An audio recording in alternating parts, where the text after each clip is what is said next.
Good morning and happy Friday. I'm gonna try something a little different today. This is an article that I actually posted earlier this week, but I just thought it was interesting enough to warrant a little quick review. People don't like to read as much as they used to, so I figured I'd do a little quick video.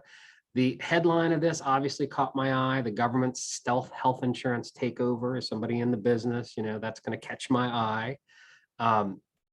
But they dig into a little bit about this. And Health and Human Services just recently made a big, great announcement that the national uninsured rate has reached an all-time low in early 2022.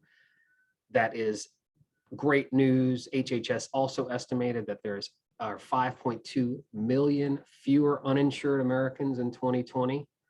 But then they start to kind of ask why, or how basically that has happened. But and the big driver of that is Medicaid rolls have swelled by 24 million participants, about a 34% increase.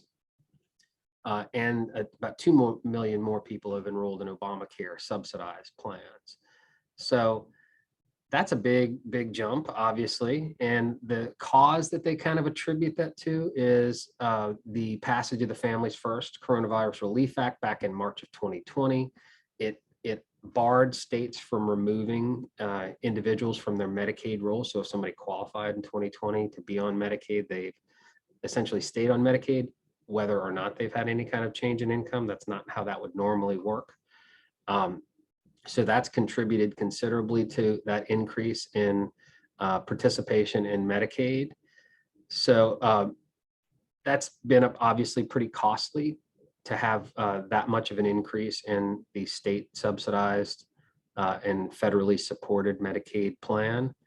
That Medicaid expansion that in 2020 to now basically was more costly than the Medicaid expansion that was built into Obamacare that took effect from 2012 to 2019. So 7 years of Medicaid expansion cost less than the last 2 years of the Medicaid increases that have happened. Another tricky thing about this is it's set to end on October 13th.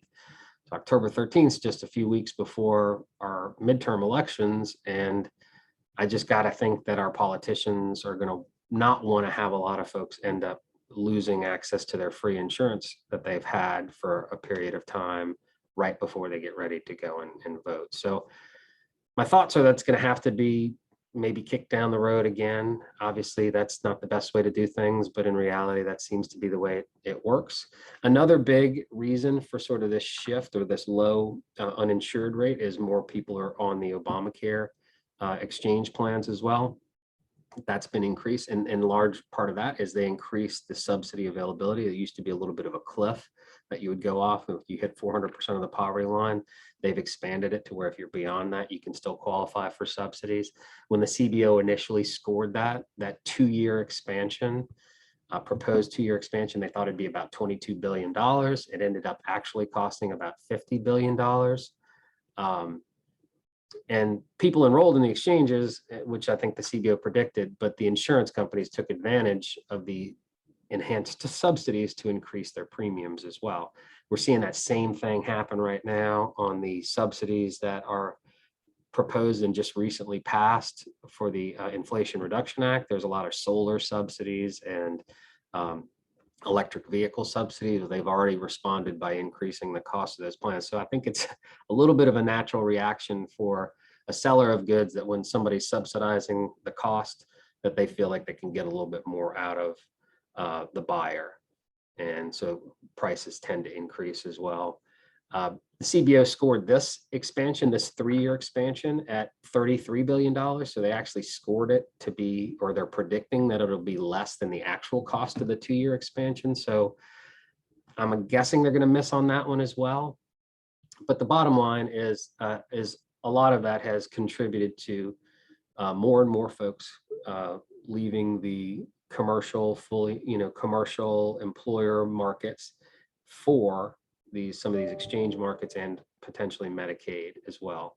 There's now discussion going on about a fix for this family glitch, the idea that if you're eligible to have your family covered on your plan through your employer, but maybe your employer is only subsidizing your share of the premium, and it's and it's affordable according to your definition, but that family premium is still unaffordable. There's talk about making some subsidies available for them, but no idea what the price tag might be for that. But they do think that that's going to be a further move from commercial plans to government subsidized plans.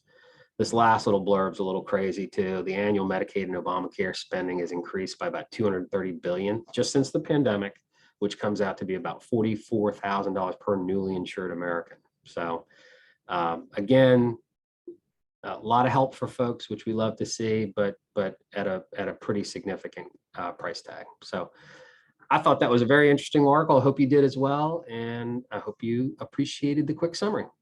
Have a great weekend.